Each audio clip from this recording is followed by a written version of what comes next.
Right, so here we go. Experiment number one bag.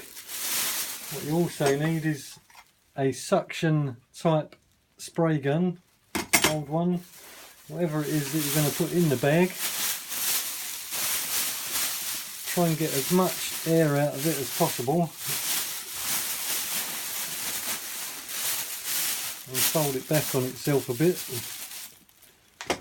Insert your spray gun.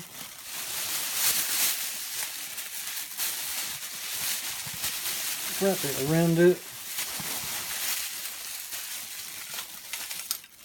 That's it set up.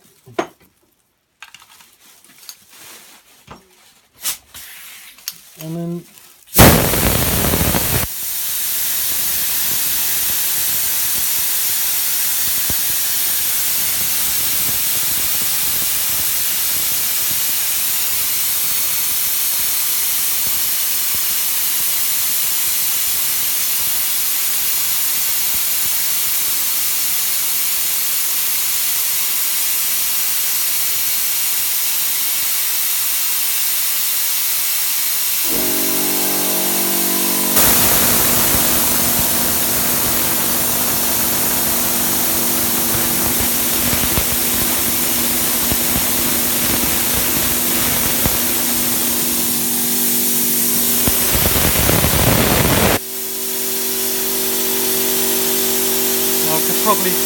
I could probably get it into a bag box if I kept going, but that's good enough.